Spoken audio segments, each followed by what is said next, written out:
ವಿದ್ಯಾರ್ಥಿಗಳೇ, ನಾನು ನಿಮ್ಮ ಅನುಷಿತ್ ದೇವರ್ನೌದ್ಗಿ. ಅನುಷಿತ್ ಪೊಲಿಟಿ ಕ್ಲಾಸಸ್ಗೆ ಸ್ವಾಗತ. ಇಂದಿನ ಸಂಚಿಕೆಯಲ್ಲಿ ನಾವು ಕೇಂದ್ರೀಯ ಆಡಳಿತಾತ್ಮಕ ನ್ಯಾಯಮಂಡಳಿ ಆಗಿರಬಹುದು ಮತ್ತು ಕರ್ನಾಟಕ ಆಡಳಿತಾತ್ಮಕ ನ್ಯಾಯಮಂಡಳಿಗಳ ಬಗ್ಗೆ ತಿಳಿದುಕೊಳ್ಳೋಣ. ಇಂದಿನ ಸಂಚಿಕೆಯಲ್ಲಿ ನಾವು ಯಾವ ಯಾವ ವಿಷಯಗಳ ಬಗ್ಗೆ ಅಧ್ಯಯನ ಮಾಡಿಕೊಳ್ಳಬೇಕು ಎಂದರೆ ಕೇಂದ್ರೀಯ ಆಡಳಿತಾತ್ಮಕ ನ್ಯಾಯಮಂಡಳಿ ಅಂದರೆ ಸೆಂಟ್ರಲ್ ಅಡ್ಮಿನಿಸ್ಟ್ರೇಟಿವ್ ಟ್ರಿಬ್ಯುನಲ್. ಇನ್ನು KAT ಅಂದರೆ ಏನಪ್ಪ ಅಂದರೆ ಕರ್ನಾಟಕ ಆಡಳಿತಾತ್ಮಕ ನ್ಯಾಯಮಂಡಳಿ ಅಂದರೆ ಕರ್ನಾಟಕ ಅಡ್ಮಿನಿಸ್ಟ್ರೇಟಿವ್ ಟ್ರಿಬ್ಯುನಲ್. ಈ ಎರಡೂ ವಿಷಯಗಳ ಬಗ್ಗೆ ನಾವು ಇಂದಿನ ಸಂಚಿಕೆಯಲ್ಲಿ ಅಧ್ಯಯನ ಮಾಡಿಕೊಳ್ಳೋಣ.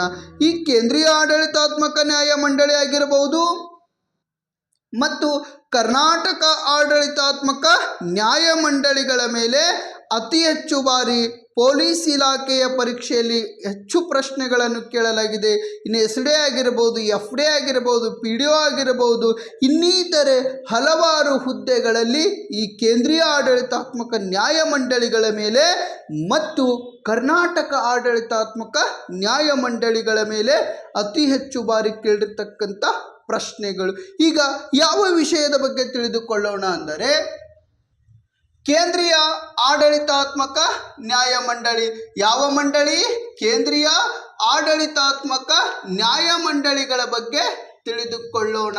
ಕೇಂದ್ರೀಯ ಆಡಳಿತಾತ್ಮಕ ನ್ಯಾಯಮಂಡಳಿ ಯಾವ ಮಂಡಳಿ?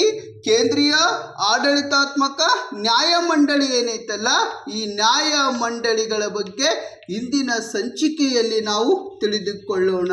ಇದಕ್ಕೆ ಇಂಗ್ಲಿಷ್ನಲ್ಲಿ ಏನೆಂದು ಕರೆಯಲಾಗುವುದಪ್ಪ ಅಂದರೆ ಸೆಂಟ್ರಲ್ ಅಡ್ಮಿನಿಸ್ಟ್ರೇಟಿವ್ ಟ್ರಿಬ್ಯುನಲ್ ಎಂದು ಕರೆಯಲಾಗುವುದು. ಕೇಂದ್ರೀಯ ಆಡಳಿತಾತ್ಮಕ ನ್ಯಾಯಮಂಡಳಿ ಏನೈತಲ್ಲ, ಈ ನ್ಯಾಯಮಂಡಳಿಗೆ ಇಂಗ್ಲಿಷ್ನಲ್ಲಿ ಸೆಂಟ್ರಲ್ ಅಡ್ಮಿನಿಸ್ಟ್ರೇಟಿವ್ ಟ್ರಿಬ್ಯುನಲ್ ಎಂದು ಕರೆಯಲಾಗುತ್ತದೆ. ಆತ್ಮೀಯ ಸ್ನೇಹಿತರೆ, ಸಂವಿಧಾನ ಜಾರಿಗೆ ಬಂದಂಥ ಸಂದರ್ಭದಲ್ಲಿ ಅಂದರೆ 1950 ಜನವರಿ 26ರಂದು ಭಾರತ ಸಂವಿಧಾನ ಯಾವಾಗ ಜಾರಿಗೆ ಬಂದಿತು? 1950 ಜನವರಿ 26ರಂದು ಭಾರತ ಸಂವಿಧಾನ ಏನು ಜಾರಿಗೆ ಬಂದಿತ್ತಲ್ಲ, ಜಾರಿಗೆ ಬಂದಂಥ ಸಂದರ್ಭದಲ್ಲಿ ಈ ಕೇಂದ್ರೀಯ ಆಡಳಿತಾತ್ಮಕ ನ್ಯಾಯಮಂಡಳಿಗೆ ಅವಕಾಶವನ್ನು ಕೊಟ್ಟಿರಲಿಲ್ಲ. ಯಾವ ನ್ಯಾಯಮಂಡಳಿಗೆ? ಈ ಕೇಂದ್ರೀಯ ಆಡಳಿತಾತ್ಮಕ ನ್ಯಾಯಮಂಡಳಿ ಏನೈತಲ್ಲ, ಈ ನ್ಯಾಯಮಂಡಳಿಗೆ ನಮ್ಮ ಭಾರತ ಸಂವಿಧಾನದಲ್ಲಿ ಅವಕಾಶ ಕೊಟ್ಟಿರಲಿಲ್ಲ. ಯಾವ ಸಂದರ್ಭದಲ್ಲಪ್ಪ ಅಂದರೆ ಸಂವಿಧಾನ ಜಾರಿಗೆ ಬಂದಂಥ ಸಂದರ್ಭದಲ್ಲಿ. ಹಾಗಾದರೆ ಪ್ರಸ್ತುತ ಇದು ಯಾವ ಭಾಗದೊಳಗೆ ಒಳಗೊಂಡೈತಿ? ಯಾವ ವಿಧಿಯ ಅಡಿಯಲ್ಲಿ ಒಳಗೊಂಡೈತಿ? ಭಾರತ ಸಂವಿಧಾನಕ್ಕೆ ಸೇರ್ಪಡೆ ಮಾಡಿದಂಥ ಕೀರ್ತಿ ಯಾರಿಗೆ ಸಲ್ಲುತ್ತದೆ? ಅಷ್ಟೇ ಅಲ್ಲದೆ ಭಾರತ ಸಂವಿಧಾನದ ಯಾವ ತಿದ್ದುಪಡಿ ಮೂಲಕ ಸೇರ್ಪಡೆ ಮಾಡಲಾಗಿದೆ ಅನ್ನುವಂಥ ವಿಷಯದ ಬಗ್ಗೆ ನೋಡೋಣ. ಈಗ ಇಲ್ಲೇನಪ್ಪ ಅಂದರೆ ಈ ಕೇಂದ್ರೀಯ ಆಡಳಿತಾತ್ಮಕ ನ್ಯಾಯಮಂಡಳಿ ಪ್ರಸ್ತುತ ಎಷ್ಟನೇ ಭಾಗದೊಳಗೆ ಸೇರ್ಪಡೆ ಮಾಡಲಾಗಿದೆಪ್ಪ ಅಂದರೆ ಭಾಗ 14A. ಈ ಕೇಂದ್ರೀಯ ಆಡಳಿತಾತ್ಮಕ ನ್ಯಾಯಮಂಡಳಿ ಏನೈತಲ್ಲ, ಈ ಕೇಂದ್ರೀಯ ಆಡಳಿತಾತ್ಮಕ ನ್ಯಾಯಮಂಡಳಿಗೆ ಪ್ರಸ್ತುತ ಯಾವ ಭಾಗದೊಳಗೆ ಸೇರ್ಪಡೆ ಮಾಡಲಾಗಿದೆಪ್ಪ ಅಂದ್ರೆ 14A. ಈ 14 ಏನು ಹೇಳ್ತಪ್ಪ ಅಂದರೆ ಈ 14 ಭಾಗ A ಏನೈತಲ್ಲ, ಇದು ಯಾವುದ್ರ ಬಗ್ಗೆ ತಿಳಿಸುತ್ತದೆಪ್ಪ ಅಂದ್ರೆ ನ್ಯಾಯಾಧೀಕರಣಗಳ ಬಗ್ಗೆ ತಿಳಿಸುತ್ತದೆ. ಯಾವುದ್ರ ಬಗ್ಗೆ ತಿಳಿಸುತ್ತದೆ? ನ್ಯಾಯಾಧೀಕರಣದ ಬಗ್ಗೆ ತಿಳಿಸುತ್ತದೆ. ಅಂದ್ರೆ ಟ್ರಿಬ್ಯುನಲ್ಗಳ ಬಗ್ಗೆ ತಿಳಿಸುತ್ತದೆ. ಭಾರತ ಸಂವಿಧಾನದ ಭಾಗ 14A ಏನೈತಲ್ಲ, ಈ 14A ಯಾವುದ್ರ ಬಗ್ಗೆ ತಿಳಿಸುತ್ತದೆಪ್ಪ ಅಂದ್ರೆ ಈ ನ್ಯಾಯಾಧೀಕರಣಗಳ ಬಗ್ಗೆ ಅಂದ್ರೆ ಟ್ರಿಬ್ಯುನಲ್ಗಳ ಬಗ್ಗೆ ತಿಳಿಸುತ್ತದೆ. ಹಾಗಾದರೆ ಈ ಭಾಗ 14A ಏನೈತಲ್ಲ, ಈ ವಿಧಿ ಈ ಭಾಗ 14A ಭಾಗ 14 ಏನೈತಲ್ಲ, ಇದು ಎಷ್ಟು ವಿಧಿಗಳು ಅಂದ್ರಪ್ಪ ಅಂದರೆ 323A ವಿಧಿಯಿಂದ 23 ವಿಧಿಯವರೆಗೆ ಒಳಗೊಂಡಿದೆ. ಭಾರತ ಸಂವಿಧಾನದ ಭಾಗ 14 ಏನೈತಲ್ಲ ಇದು ಯಾವುದರ ಬಗ್ಗೆ ತಿಳಿಸುತ್ತದೆ? ನ್ಯಾಯಾಧೀಕರಣದ ಬಗ್ಗೆ ತಿಳಿಸುತ್ತದೆ. ಹಾಗಾದರೆ ಭಾಗ 14 ಎಲ್ಲಿಂದ ಎಲ್ಲಿಯ ವಿಧಿಯವರೆಗೆ ಒಳಗೊಂಡೈತಪ್ಪ ಅಂದರೆ 323 ಇಂದ 323 ವಿಧಿಯವರೆಗೆ ಒಳಗೊಂಡಿದೆ. ಹಾಗಾದರೆ ಭಾರತ ಸಂವಿಧಾನದೊಳಗ ಯಾವಾಗ ಸೇರ್ಪಡೆ ಮಾಡಲಾಯಿತಪ್ಪ ಅಂದರೆ 1976ರಲ್ಲಿ ಸೇರ್ಪಡೆ ಮಾಡಲಾಯಿತು. ಎಂಥ 76? 1976ರಲ್ಲಿ ಸೇರ್ಪಡೆ ಮಾಡಲಾಯಿತು. ಭಾರತ ಸಂವಿಧಾನದ ಎಷ್ಟನೇ ತಿದ್ದುಪಡಿ ಮೂಲಕಪ್ಪ ಅಂದರೆ 42ನೇ ತಿದ್ದುಪಡಿ ಮೂಲಕ. ಎಷ್ಟನೇ ತಿದ್ದುಪಡಿ ಮೂಲಕ? 42ನೇ ತಿದ್ದುಪಡಿಯ ಮೂಲಕ ಭಾರತ ಸಂವಿಧಾನದಲ್ಲಿ ಸೇರ್ಪಡೆ ಮಾಡಲಾಯಿತು. ಹಾಗಾದರೆ ಈ ಭಾಗ 14 ಏನೈತಲ್ಲ ಇದು 1976ರಲ್ಲಿ 42ನೇ ತಿದ್ದುಪಡಿ ಮೂಲಕ ಸೇರ್ಪಡೆ ಮಾಡಲಾಯಿತು ಅಂತ ಹೇಳ್ತೇವೆ. ಹಾಗಾದರೆ ಆ ಸಂದರ್ಭದಲ್ಲಿ ರಾಷ್ಟ್ರದ ಪ್ರಧಾನಮಂತ್ರಿಯಾಗಿ ಯಾರು ಕಾರ್ಯನಿರ್ವಹಣೆ ಮಾಡುತ್ತಿದ್ದರಪ್ಪ ಅಂದರೆ ಶ್ರೀಮತಿ ಇಂದಿರಾ ಗಾಂಧಿ. ಯಾವ ಗಾಂಧಿ? ಇಂದಿರಾ ಗಾಂಧಿ ಅವರೇನಿದಾರಲ್ಲ ಈ ಇಂದಿರಾ ಗಾಂಧಿಯವರು ಈ ನ್ಯಾಯಾಧೀಕರಣಕ್ಕೆ ಭಾರತ ಸಂವಿಧಾನದ 14 ಸೇರ್ಪಡೆ ಮಾಡಿದರು. ಎಕ್ಸಾಮ್ನಲ್ಲಿ ಕೇಳ್ತಾರೆ, ಕೇಂದ್ರೀಯ ಆಡಳಿತಾತ್ಮಕ ನ್ಯಾಯಮಂಡಳಿ ಮೂಲ ಸಂವಿಧಾನದೊಳಗೆ ಇತ್ತು ಅಂತ ಕೇಳ್ತಾರೆ. ಇಲ್ಲ ಅಂದ್ರೆ ಸಂವಿಧಾನ ಜಾರಿಗೆ ಬಂದಂಥ ಸಂದರ್ಭದಲ್ಲಿ ಏನಪ್ಪ ಅಂದ್ರೆ ಈ ನ್ಯಾಯಮಂಡಳಿಗೆ ಅವಕಾಶ ಕೊಟ್ಟಿರಲಿಲ್ಲ. ಹಾಗಾದರೆ ಪ್ರಸ್ತುತ ಎಷ್ಟನೇ ಭಾಗದೊಳಗೆ ನೋಡ್ಕೊಳ್ಬಹುದು? ಭಾಗ 14 ನೋಡ್ಕೊಳ್ಬಹುದು. ಭಾಗ 14 ಅಂತ ಏನು ಹೇಳ್ತೈತಿ? ನ್ಯಾಯಾಧೀಕರಣ ಅಂತ ಹೇಳ್ತೈತಿ. 323 ಇಂದ 323 ವಿಧಿ ಯಾವ ಭಾಗಕ್ಕೆ ಸಂಬಂಧಪಟ್ಟಿದೆ? 14 ಭಾಗಕ್ಕೆ ಸಂಬಂಧಪಟ್ಟಿದೆ. ಹಾಗಾದರೆ ಈ 14 ಭಾಗ ಯಾವಾಗ ಸೇರ್ಪಡೆ ಮಾಡಲಾಯಿತು ಸಂವಿಧಾನದಲ್ಲಿ? 1976ರಲ್ಲಿ. ಎಷ್ಟನೇ ತಿದ್ದುಪಡಿ ಮೂಲಕ? 42ನೇ ತಿದ್ದುಪಡಿ ಮೂಲಕ ಸೇರ್ಪಡೆ ಮಾಡಲಾಯಿತು. ಹಾಗಾದರೆ ಅಂದ್ರೆ ಈ 42ನೇ ತಿದ್ದುಪಡಿ ಮೂಲಕ 1976ರಲ್ಲಿ ಭಾಗ 14 ಯಾರು ಸೃಷ್ಟಿ ಮಾಡ್ತಾರೆ ಅಂದರೆ ಇಂದಿರಾ ಗಾಂಧಿಯವರು ಸೃಷ್ಟಿ ಮಾಡ್ತಾರೆ. ಇಷ್ಟೇನಪ್ಪ ಅಂದ್ರೆ ನಾವು ಆಡಳಿತಾತ್ಮಕ ಅಂದರೆ ಕೇಂದ್ರೀಯ ಆಡಳಿತಾತ್ಮಕ ನ್ಯಾಯಮಂಡಳಿಯ ಬಗ್ಗೆ ಹಿನ್ನೆಲೆಯನ್ನು ನೋಡ್ಕೊಳ್ಬೋದು. ಹಾಗಾದರೆ ಕೇಂದ್ರೀಯ ಆಡಳಿತಾತ್ಮಕ ನ್ಯಾಯಮಂಡಳಿಗೆ ಅವಕಾಶ ಅಂದ್ರೆ ಯಾವ ಭಾಗದೊಳಗೆ ಅವಕಾಶ ಐತಿ? ಭಾಗ 14 ಅವಕಾಶ ಐತಿ. ಹಾಗಾದರೆ ಈ ಕೇಂದ್ರೀಯ ಆಡಳಿತಾತ್ಮಕ ನ್ಯಾಯಮಂಡಳಿ ಯಾವ ಮಂಡಳಿ? ಕೇಂದ್ರೀಯ ಆಡಳಿತಾತ್ಮಕ ನ್ಯಾಯಮಂಡಳಿ ಏನೈತಲ್ಲ ಇದು ಯಾಕೆ ಸ್ಥಾಪನೆ ಮಾಡಿಕೊಂಡ್ರು? ಇದರ ಉದ್ದೇಶ ಏನಾಗಿದೆ? ಕೇಂದ್ರೀಯ ಆಡಳಿತಾತ್ಮಕ ನ್ಯಾಯಮಂಡಳಿ ಏನೈತಲ್ಲ ಈ ನ್ಯಾಯಮಂಡಳಿ ಯಾಕೆ ಸ್ಥಾಪನೆ ಮಾಡಿಕೊಳ್ಳಲಾಗಿದೆಪ್ಪ ಅಂದರೆ ನ್ಯಾಯಾಲಯಗಳ ಕಾರ್ಯಭಾರಗಳನ್ನು ಕಡಿಮೆ ಮಾಡುವ ದೃಷ್ಟಿಕೋನದಿಂದ. ಯಾರ ಕಾರ್ಯಭಾರಗಳನ್ನು?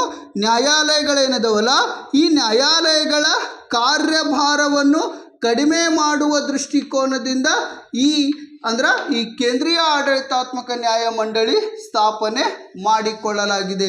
ಈ ಕೇಂದ್ರೀಯ ಆಡಳಿತಾತ್ಮಕ ನ್ಯಾಯಮಂಡಳಿ ಯಾಕೆ ಸ್ಥಾಪನೆ ಮಾಡಿಕೊಳ್ಳಲಾಗಿದೆಪ್ಪ ಅಂದ್ರೆ ನ್ಯಾಯಾಲಯಗಳ ಕಾರ್ಯಭಾರವನ್ನು ಕಡಿಮೆ ಮಾಡುವ ದೃಷ್ಟಿಕೋನದಿಂದ ಸ್ಥಾಪನೆ ಮಾಡಿಕೊಳ್ಳಲಾಗಿದೆ. ಅಷ್ಟೇ ಅಲ್ಲದೇನಪ್ಪ ಅಂದ್ರೆ ನ್ಯಾಯಾಲಯಗಳಲ್ಲಿ ಬಾಕಿ ಉಳಿದಿರುವ ಪ್ರಕರಣಗಳನ್ನು ಶೀಘ್ರವಾಗಿ ಇತ್ಯರ್ಥಪಡಿಸಲುಗೋಸ್ಕರ ನ್ಯಾಯಾಲಯಗಳಲ್ಲಿ ಬಾಕಿ ಉಳಿದಿರುವ ಪ್ರಕರಣಗಳೇನದವಲ್ಲ ಈ ಪ್ರಕರಣಗಳನ್ನು ಶೀಘ್ರವಾಗಿ ಇತ್ಯರ್ಥಪಡಿಸಲುಗೋಸ್ಕರ ಈ ಕೇಂದ್ರೀಯ ಆಡಳಿತಾತ್ಮಕ ನ್ಯಾಯಮಂಡಳಿ ಸ್ಥಾಪನೆ ಮಾಡಿಕೊಳ್ಳಲಾಗಿದೆ. ಈ ಕೇಂದ್ರೀಯ ಆಡಳಿತಾತ್ಮಕ ನ್ಯಾಯಮಂಡಳಿ ಸ್ಥಾಪನೆಯ ಉದ್ದೇಶ ಏನಾಗಿತ್ತಪ್ಪ ಅಂದರೆ ನ್ಯಾಯಾಲಯಗಳ ಕಾರ್ಯಭಾರವನ್ನು ಕಡಿಮೆ ಮಾಡುವುದಾಗಿರಬಹುದು ಮತ್ತು ನ್ಯಾಯಾಲಯಗಳಲ್ಲಿ ಬಾಕಿ ಉಳಿದಿರುವಂಥ ಪ್ರಕರಣಗಳೇನಿದಾವಲ್ಲ ಅವುಗಳು ಶೀಘ್ರವಾಗಿ ಮತ್ತು ಕಡಿಮೆ ವೆಚ್ಚದಲ್ಲಿ ಅದನ್ನು ಬಗೆಹರಿಸಲುಗೋಸ್ಕರ ಈ ಕೇಂದ್ರೀಯ ಆಡಳಿತಾತ್ಮಕ ನ್ಯಾಯಮಂಡಳಿ ಸ್ಥಾಪನೆ ಮಾಡಲಾಗಿದೆ. ನೆಕ್ಸ್ಟ್ ಯಾಕೆ ಸ್ಥಾಪನೆ ಮಾಡಲಾಗಿದೆಪ್ಪ ಅಂದ್ರೆ ಕೇಂದ್ರ ಸರ್ಕಾರ ಕೇಂದ್ರ ಸರ್ಕಾರ ನೇಮಕ ಮಾಡಿಕೊಳ್ಳುವಂಥ ಸಂದರ್ಭದಲ್ಲಿ ಕೇಂದ್ರ ಸರ್ಕಾರ ಆಗಿರಬಹುದು ಮತ್ತು ಕೆಲವೊಂದಿಷ್ಟು ಸೇವಾ ಆಯೋಗಗಳೇನದವಲ್ಲ, ಈ ಸೇವಾ ಆಯೋಗಗಳು ನೇಮಕ ಮಾಡಿಕೊಳ್ಳುವಂಥ ಸಂದರ್ಭದಲ್ಲಿ ಯಾವುದಾದರೂ ಸಮಸ್ಯೆಗಳನ್ನು ಉಲ್ಬಣಗೊಂಡರೆ ಆ ಸಮಸ್ಯೆಗಳನ್ನು ಬಗೆಹರಿಸುವುದಕ್ಕಾಗಿ ಈ ಕೇಂದ್ರೀಯ ಆಡಳಿತಾತ್ಮಕ ನ್ಯಾಯಮಂಡಳಿ ಸ್ಥಾಪನೆ ಮಾಡಿಕೊಳ್ಳಲಾಗಿದೆ. ಯಾಕೆ ಸ್ಥಾಪನೆ ಮಾಡಿಕೊಂಡಾರಪ್ಪ ಅಂದ್ರೆ ನ್ಯಾಯಾಲಯಗಳ ಕಾರ್ಯಭಾರವನ್ನು ಕಡಿಮೆ ಮಾಡಲುಗೋಸ್ಕರ ಮತ್ತು ನ್ಯಾಯಾಲಯಗಳಲ್ಲಿ ಉಳಿದಿರ್ತಕ್ಕಂಥ ಪ್ರಕರಣಗಳನ್ನು ಶೀಘ್ರವಾಗಿ ಇತ್ಯರ್ಥಪಡಿಸಲು, ಕಡಿಮೆ ವೆಚ್ಚದಲ್ಲಿ ಇತ್ಯರ್ಥಪಡಿಸಲುಗೋಸ್ಕರ ಸ್ಥಾಪನೆ ಮಾಡಿಕೊಳ್ಳಲಾಗಿದೆ. ಹಾಗೆ ಮತ್ತೇನಪ್ಪ ಅಂದರೆ ಕೇಂದ್ರ ಸರ್ಕಾರ ನೇಮಕಾತಿ ಮಾಡಿಕೊಳ್ಳುವಂಥ ಸಂದರ್ಭದಲ್ಲಿ ಅಥವಾ ಇತರೆ ಸೇವಾ ಆಯೋಗಗಳೇನಿದಾವೆ, ಇವತ್ತು ಕೇಂದ್ರ ಲೋಕ ಸೇವಾ ಆಯೋಗ ಆಗಿರಬಹುದು, ರಾಜ್ಯ ಲೋಕ ಸೇವಾ ಆಯೋಗ ಆಗಿರಬಹುದು, ಜಂಟಿ ಲೋಕ ಸೇವಾ ಆಯೋಗಗಳೇನಿದಾವಲ್ಲ, ಈ ಆಯೋಗಗಳು ನೇಮಕಾತಿ ಮಾಡಿಕೊಳ್ಳುವಂಥ ಸಂದರ್ಭದಲ್ಲಿ ಯಾವುದಾದರೂ ವಿವಾದಗಳನ್ನು ಉಲ್ಬಣಗೊಂಡರೆ, ಯಾವುದಾದರೂ ಸಮಸ್ಯೆಗಳನ್ನು ಉಲ್ಬಣಗೊಂಡರೆ ಆ ಸಮಸ್ಯೆಗಳನ್ನು ಬಗೆಹರಿಸುವುದಕ್ಕಾಗಿ ಈ ಕೇಂದ್ರೀಯ ಆಡಳಿತಾತ್ಮಕ ನ್ಯಾಯಮಂಡಳಿ ಸ್ಥಾಪನೆ ಮಾಡಿಕೊಳ್ಳಲಾಗಿದೆ. ಹಾಗಾದರೆ ಯಾವಾಗ ಸ್ಥಾಪನೆ ಮಾಡಿಕೊಂಡ್ರು ಈ ಕೇಂದ್ರೀಯ ಆಡಳಿತಾತ್ಮಕ ನ್ಯಾಯಮಂಡಳಿ ಏನೈತಲ್ಲ, ಈ ಮಂಡಳಿ ಯಾವಾಗ ಸ್ಥಾಪನೆ ಮಾಡಿಕೊಂಡ್ರು,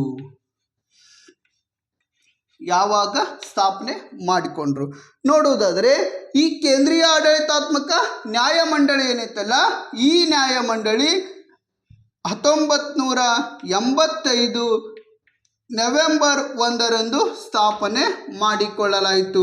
ಈ ಕೇಂದ್ರೀಯ ಆಡಳಿತಾತ್ಮಕ ನ್ಯಾಯಮಂಡಳಿ ಏನಿತ್ತಲ್ಲ, ಈ ನ್ಯಾಯಮಂಡಳಿ ಯಾವಾಗ ಸ್ಥಾಪನೆ ಮಾಡಿಕೊಳ್ಳಲಾಯಿತಪ್ಪ ಅಂದರೆ 1985 ನವೆಂಬರ್ 1ರಲ್ಲಿ ಸ್ಥಾಪನೆ ಮಾಡಿಕೊಳ್ಳಲಾಯಿತು.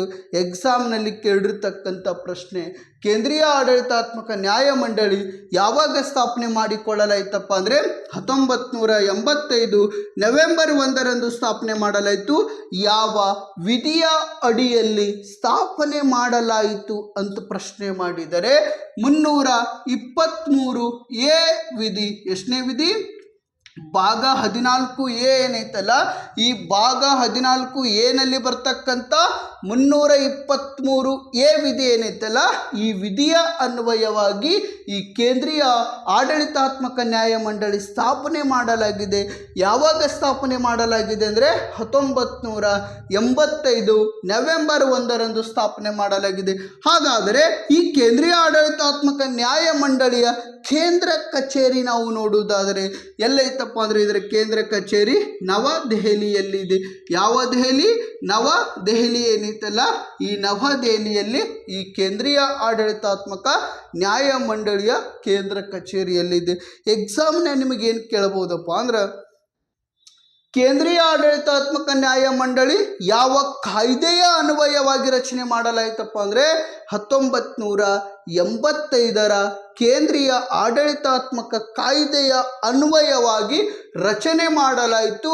ಯಾವಾಗ ರಚನೆ ಮಾಡಲಾಯಿತಪ್ಪ ಅಂದರೆ 1985 ನವೆಂಬರ್ 1ರಂದು ರಚನೆ ಮಾಡಲಾಯಿತು. ಯಾವ ಆರ್ಟಿಕಲ್ ಅನ್ವಯವಾಗಿ ರಚನೆ ಮಾಡಲಾಯಿತು ಅಂದರೆ 323A ವಿಧಿ ಏನೈತಲ್ಲ ಅಥವಾ ಆರ್ಟಿಕಲ್ ಏನೈತಲ್ಲ, ಈ ಆರ್ಟಿಕಲ್ ಅನ್ವಯವಾಗಿ ರಚನೆ ಮಾಡಲಾಯಿತು. ಇದರ ಕೇಂದ್ರ ಕಚೇರಿ ಎಲ್ಲೈತಪ್ಪ ಅಂದ್ರೆ ನವದೆಹಲಿಯಲ್ಲಿ ಇದರ ಕೇಂದ್ರ ಕಚೇರಿ ಐತಿ. ನೆಕ್ಸ್ಟ್ ಏನಪ್ಪ ಅಂದ್ರೆ, ಈ ಕೇಂದ್ರೀಯ ಆಡಳಿತಾತ್ಮಕ ನ್ಯಾಯಮಂಡಳಿಯ ಕೆಲವೊಂದಿಷ್ಟು ಅಧ್ಯಕ್ಷರಾಗಿರಬಹುದು ಮತ್ತು ಸದಸ್ಯರನ್ನು ನೇಮಕ ಮಾಡಿಕೊಳ್ತಾರೆ. ಕೇಂದ್ರೀಯ ಆಡಳಿತಾತ್ಮಕ ನ್ಯಾಯಮಂಡಳಿಯ ಅಧ್ಯಕ್ಷರಾಗಿರಬಹುದು ಮತ್ತು ಉಪಾಧ್ಯಕ್ಷರಾಗಿರಬಹುದು ಮತ್ತು ಸದಸ್ಯರೇನದರಲ್ಲ, ಇವರನ್ನು ಯಾರು ನೇಮಕ ಮಾಡಿಕೊಳ್ತಾರೆ ನೋಡುವುದಾದರೆ, ಈ ಕೇಂದ್ರೀಯ ಆಡಳಿತಾತ್ಮಕ ನ್ಯಾಯಮಂಡಳಿಯ ಅಧ್ಯಕ್ಷರೇನದರಲ್ಲ, ಈ ಯಾರಾಗಿರ್ತಾರಪ್ಪ ಅಂದರೆ ಹೈಕೋರ್ಟಿನ ಹಾಲಿ ಅಥವಾ ನಿವೃತ್ತಿ ನ್ಯಾಯಾಧೀಶರು. ಹೈಕೋರ್ಟಿನ ಹಾಲಿ ಅಥವಾ ನಿವೃತ್ತಿ ನ್ಯಾಯಾಧೀಶರೇನದರಲ್ಲ, ಈ ನಿವೃತ್ತಿ ನ್ಯಾಯಾಧೀಶರು ನಮ್ಮ ಕೇಂದ್ರೀಯ ಆಡಳಿತಾತ್ಮಕ ನ್ಯಾಯಮಂಡಳಿಯ ಅಧ್ಯಕ್ಷರಾಗಿ ಕಾರ್ಯನಿರ್ವಹಣೆ ಮಾಡುತ್ತಾರೆ. ಕೇಂದ್ರೀಯ ಆಡಳಿತಾತ್ಮಕ ನ್ಯಾಯಮಂಡಳಿಯ ಅಧ್ಯಕ್ಷರು ಯಾರಾಗಿರ್ತಾರಪ್ಪ ಅಂದ್ರೆ ಹೈಕೋರ್ಟಿನ ಹಾಲಿ ಅಥವಾ ಹೈಕೋರ್ಟಿನ ನಿವೃತ್ತಿ ನ್ಯಾಯಾಧೀಶರು. ಹಾಲಿ ಅಂದರೆ ಯಾರು? ನಿವೃತ್ತಿ ಅಂದರೆ ಯಾರು? ನೆಕ್ಸ್ಟ್ ಭಾವಿ ಅಂದರೆ ಯಾರು, ಪ್ರಶ್ನೆಗಳನ್ನು ಕೇಳಬಹುದು. ಅಂದರೆ ಹಾಲಿ ಅಂದರೆ ಏನಪ್ಪ ಅಂದ್ರೆ ಪ್ರಸ್ತುತ ಅಧಿಕಾರನಾಗ ಇರುವವರಿಗೆ ನಾವೇನಂತ ಕರಿತೀವಪ್ಪ ಅಂದರೆ ಹಾಲಿ ಎಂದು ಕರೆಯಲಾಗುತ್ತದೆ. ಇನ್ನು ಅಂದ್ರೆ ಏನಪ್ಪ ನಿವೃತ್ತಿ ಅಂದ್ರಪ್ಪ ಅವ್ರ ವಯಸ್ಸಾದ ಬಳಿಕ ಅಧಿಕಾರದಿಂದ ಕೆಳಗಿಳಿತಾರೆ ಅಂತ. ಮಾಜಿ ಅಂತ ಏನು ಕರಿತೇವಲ್ಲ ಅಂದ್ರೆ ಅಧಿಕಾರವನ್ನು ಅನುಭವಿಸಿದ ನಂತರ ಅಧಿಕಾರದಿಂದ ಕೆಳಗಿಳಿದವರಿಗೆ ನಾವೇನಂತ ಕರಿತೇವೆ, ಮಾಜಿ ಅಂತ ಕರಿತೇವೆ. ಇನ್ನು ಭಾವಿ ಅಂದ್ರೆ ಯಾರಪ್ಪ ಅಂದರೆ ಮುಂದೆ ಯಾವುದಾದ್ರೂ ಸ್ಥಾನಮಾನಗಳನ್ನು ಹೊಂದುವವರಿಗೆ, ಮುಂದೆ ಹೊಂದುವಂಥ ಅಂದರೆ ಯಾವುದಾದ್ರೂ ಸ್ಥಾನಮಾನಗಳನ್ನು ಹೊಂದುವವರಿಗೆ ಅಂಥವ್ರಿಗೆ ಏನಂತ ಕರಿತೇವಪ್ಪ ಅಂದರೆ ಭಾವಿ ಎಂದು ಕರೆಯಲಾಗುವುದು. ಹಾಲಿ ಅಂದ್ರೆ ಪ್ರಸ್ತುತ ಇರುವವರು, ಮಾಚಿ ಅಂದ್ರೆ ಅಧಿಕಾರದಿಂದ ಕೆಳಗ ಇಳಿದವರು, ಭಾವಿ ಅಂದ್ರೆ ಏನಪ್ಪ ಅಂದ್ರೆ ಮುಂದೆ ಆಗುವವರಿಗೆ ನಾವೇನಂತ ಕರಿತೇವಪ್ಪ ಅಂದರೆ ಭಾವಿ ಎಂದು ಕರೆಯಲಾಗುವುದು. ಈ ಉದಾಹರಣೆ ಕೇಳಿರಲಿ. ಇಲ್ಲಿ ಅಧ್ಯಕ್ಷರು, ಎಷ್ಟು ಜನ ಅಧ್ಯಕ್ಷರು, ಒಬ್ಬರು ಅಧ್ಯಕ್ಷರು. ಈ ಒಬ್ಬರು ಅಧ್ಯಕ್ಷರು ಯಾರಾಗಿರ್ತಾರಪ್ಪ ಅಂದ್ರೆ ಹೈಕೋರ್ಟಿನ ಹಾಲಿ ಅಥವಾ ನಿವೃತ್ತಿ ನ್ಯಾಯಾಧೀಶರು ಏನಿದಾರಲ್ಲ ಇವರು ಅಧ್ಯಕ್ಷರಾಗಿ ಕಾರ್ಯನಿರ್ವಹಣೆ ಮಾಡುತ್ತಾರೆ. ಇನ್ನು ಎಷ್ಟು ಜನ ಸದಸ್ಯರನ್ನು ನೇಮಕ ಮಾಡ್ತಾರಪ್ಪ ಅಂದರೆ 16 ಜನ ಸದಸ್ಯರನ್ನು ನೇಮಕ ಮಾಡ್ತಾರೆ. ಎಷ್ಟು ಜನ ಸದಸ್ಯರನ್ನು ನೇಮಕ ಮಾಡ್ತಾರ, 16 ಜನ ಉಪಾಧ್ಯಕ್ಷರನ್ನು ನೇಮಕ ಮಾಡಿಕೊಳ್ಳುತ್ತಾರೆ. ಈ ಕೇಂದ್ರೀಯ ಆಡಳಿತಾತ್ಮಕ ನ್ಯಾಯಮಂಡಳಿ ಏನೈತಲ್ಲ ಈ ನ್ಯಾಯಮಂಡಳಿ ಒಬ್ಬರು ಅಧ್ಯಕ್ಷರಿದ್ರ 16 ಜನ ಉಪಾಧ್ಯಕ್ಷರು ಇರುತ್ತಾರೆ. ಒಬ್ಬರು ಅಧ್ಯಕ್ಷರು 16 ಜನ ಉಪಾಧ್ಯಕ್ಷರನ್ನು ಒಳಗೊಂಡಿದೆ. ಅಷ್ಟೇ ಅಲ್ಲದ ಸ್ನೇಹಿತರೆ 49 ಜನ ಸದಸ್ಯರನ್ನು ಒಳಗೊಂಡಿರ್ತಕ್ಕಂಥ ನ್ಯಾಯಮಂಡಳಿ. ಈ ನ್ಯಾಯಮಂಡಳಿ ಒಬ್ಬರು ಅಧ್ಯಕ್ಷರನ್ನು ಒಳಗೊಂಡಿದೆ, 16 ಜನ ಉಪಾಧ್ಯಕ್ಷರನ್ನು ಒಳಗೊಂಡಿದೆ ಮತ್ತು 49 ಜನ ಸದಸ್ಯರನ್ನು ಒಳಗೊಂಡಿದೆ. ಎಕ್ಸಾಮ್ನಲ್ಲಿ ಕೇಳಬಹುದು, ಕೇಂದ್ರೀಯ ಆಡಳಿತಾತ್ಮಕ ನ್ಯಾಯಮಂಡಳಿಯ ಅಧ್ಯಕ್ಷರು ಯಾರಾಗಿರುತ್ತಾರೆ ಅಂತ ಪ್ರಶ್ನೆ ಮಾಡಿದರೆ ಅಲ್ಲೇನಪ್ಪ ಅಂದ್ರೆ ಹೈಕೋರ್ಟಿನ ಹಾಲಿ ಅಥವಾ ನಿವೃತ್ತಿ ನ್ಯಾಯಾಧೀಶರೇನಿದಾರಲ್ಲ ಇವರೇನಪ್ಪ ಅಂದ್ರೆ ಅಧ್ಯಕ್ಷರಾಗಿ ಕಾರ್ಯನಿರ್ವಹಣೆ ಮಾಡುತ್ತಾರೆ. ಹಾಗಾದರೆ ಎಷ್ಟು ಜನ ಉಪಾಧ್ಯಕ್ಷರನ್ನು ಒಳಗೊಂಡಿದೆ ಅಂತ ಪ್ರಶ್ನೆ ಮಾಡಿದರೆ 16 ಜನ ಉಪಾಧ್ಯಕ್ಷರನ್ನು ಒಳಗೊಂಡಿದೆ. ಹಾಗಾದರೆ ಎಷ್ಟು ಜನ ಸದಸ್ಯರನ್ನು ಒಳಗೊಂಡಿದೆ ಅಂತ ಪ್ರಶ್ನೆ ಮಾಡಿದರೆ 49 ಜನ ಸದಸ್ಯರನ್ನು ಒಳಗೊಂಡಿದೆ. ಹಾಗಾದರೆ ಇವ್ರಿಗೆ ಯಾರು ನೇಮಕ ಮಾಡ್ಕೊಳ್ತಾರ? ಈ ಕೇಂದ್ರೀಯ ಆಡಳಿತಾತ್ಮಕ ನ್ಯಾಯಮಂಡಳಿ ಅಧ್ಯಕ್ಷ ಆಗಿರಬಹುದು, ಉಪಾಧ್ಯಕ್ಷ ಆಗಿರಬಹುದು, ಸದಸ್ಯರಾಗಿರಬಹುದು. ಇವ್ರಿಗೆ ಯಾರು ನೇಮಕ ಮಾಡ್ತಾರಪ್ಪ ಅಂದರೆ ರಾಷ್ಟ್ರಪತಿ. ಯಾವ ಪತಿ? ರಾಷ್ಟ್ರಪತಿ ಅಂದ್ರೆ president of India. President of India ಶಾರ್ಟ್ಕಟ್ನ ನಾವೇನಂತ ಬರ್ತೇವೆ POI ಅಂದ್ರೆ ಪ್ರೆಸಿಡೆಂಟ್ ಆಫ್ ಇಂಡಿಯಾ. ಯಾರು ನೇಮಕ ಮಾಡ್ತಾರ? ರಾಷ್ಟ್ರಪತಿ. ಯಾರಿಗಪ್ಪ ಅಂದರೆ ಈ ಕೇಂದ್ರೀಯ ಆಡಳಿತಾತ್ಮಕ ನ್ಯಾಯಮಂಡಳಿಯ ಅಧ್ಯಕ್ಷರಾಗಿರಬಹುದು, ಉಪಾಧ್ಯಕ್ಷರಾಗಿರಬಹುದು, ಸದಸ್ಯರೇನಿದಾರಲ್ಲ ಇವರಿಗೆ ರಾಷ್ಟ್ರಪತಿಯವರು ನೇಮಕ ಮಾಡಿಕೊಳ್ಳುತ್ತಾರೆ. ನೆಕ್ಸ್ಟ್ ಏನಪ್ಪ ಅಂದರೆ ಇವ್ರಿಗೆ ವೇತನ ಎಲ್ಲಿಂದ ಕೊಡ್ತಾರಾ? ಯಾರು ನಿರ್ಧಾರ ಮಾಡ್ತಾರೆ ಇವರು ವೇತನವನ್ನು? ಯಾವ ಕಾಯ್ದೆಯ ಅನ್ವಯವಾಗಿ ನಿರ್ಧಾರ ಮಾಡ್ತಾರ?